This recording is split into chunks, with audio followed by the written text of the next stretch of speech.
Hi everyone! Today we're going to take a look at the best budget AMD motherboard in the market for this year. First, we're going to show you our top 7 best picks, and we'll talk about what you should look for before buying a budget AMD motherboard.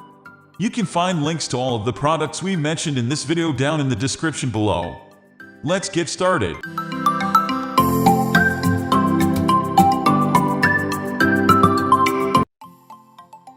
At the first position of our list, we have ASRock B450M Steel Legend. The Steel Legend series from ASRock has always been one of the best mid-range motherboard options on the market for any chipset. This series strives to provide solid power delivery and adequate features without going overkill so that a good price-to-performance ratio can be established. The ASRock B450M Steel Legend is no exception, as it is probably the best value B450 board on the market under $100. In fact, the ASRock B450M Steel Legend can be regularly found near $90 on multiple retail sites, and that makes it an unbeatable value. The Steel Legend packs a solid VRM configuration that should be able to handle most Ryzen 5 and Ryzen 7 CPUs on the market without a problem. In fact, even a stock Ryzen 9 CPU should not be completely out of the ballpark for the B450M Steel Legend's power delivery system. It should, however, be the ideal pairing for an overclocked Ryzen 5 or Ryzen 7 at stock settings. Moving on to the next at number 2 with MSI B450Bazooka MAX Wi-Fi.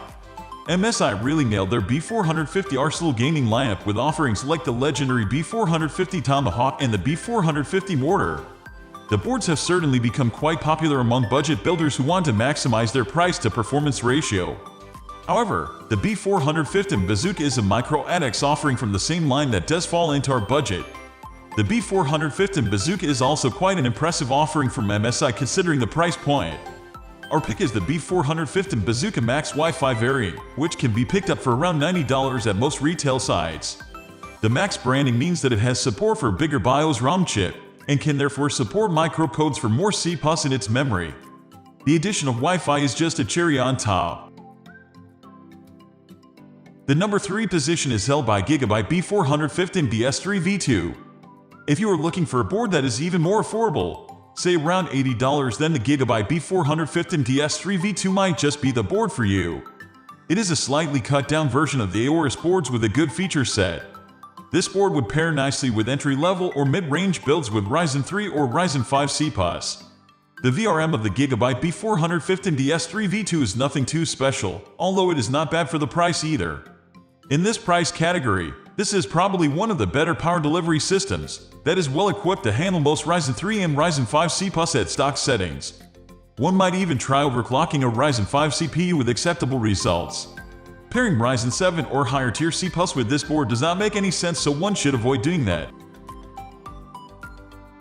Next at number 4 we have Asus Prime B450M. The Prime lineup from Asus is targeting gamers on a budget, and it has some interesting offerings under $100. Our pick is the Asus Prime B450M, which is a micro ATX add for B450 motherboard that can be regularly seen selling for nearly $75 at major online retailers. This board does not have any extra bells and whistles so that it can target that extremely competitive price point. The power delivery system of the Asus Prime B450M is mediocre at best. It uses quite unimpressive components in the VRM and does not even offer any VRM heatsinks. Asus is relying on direct case airflow to passively cool the VRM components, which is not the best approach. This is one area where saving the extra money does not make a lot of sense. This board would be best paired with Ryzen 3 or Ryzen 5 CPUs at stock settings. The number 5 position is held by ASRock Strix B450F. For much cheaper than an equivalent B550 motherboard, the ASRock Strix B450F motherboard provides a lot of enthusiast features, including Intel Gigabit Ethernet, or SIG RGB, Supreme Xome 1220 with Sonic Studio Roman 3 audio, and dual M.2 USB 3.1 Gen 2 type of connectors. I was able to overclock my Ryzen 5 2600X at 4.2s.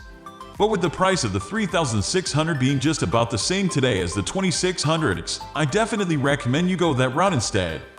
While this board technically comes with compatibility only for 2nd and 1st generation Ryzen processors, it also has been coming out of the box more often than not 3rd gen compatible. Look for the orange sticker on the box that says AMD Ryzen 3000 desktop ready. If it doesn't have it, you'll likely need a 2nd gen CPU for updating the BIOS first. The number 6 position is dominated by MSI B450M Pro-VDH MAX. I recently used the MSI B450M Pro-VDH MAX in a build with the Ryzen 5 3600. I was able to get both of them for under $300. For me personally, I used it as a computer for photo and video editing as well as some light gaming. Installing the Ryzen 5 3600, it was compatible out of the box without a problem. Even better, I was able to click the Enable XMP button out of the gate for tuning my RAM.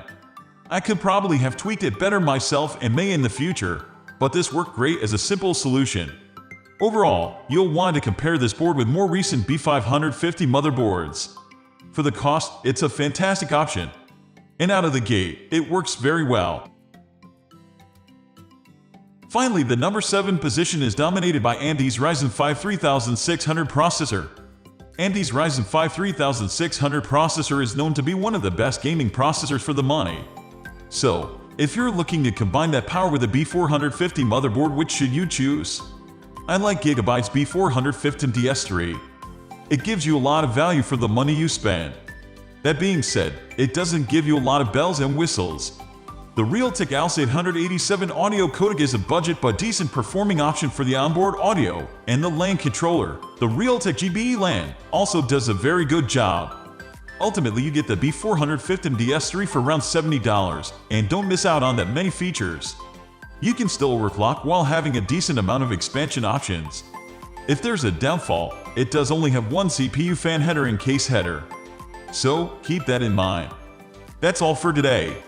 We upload budget-friendly product review videos every single day.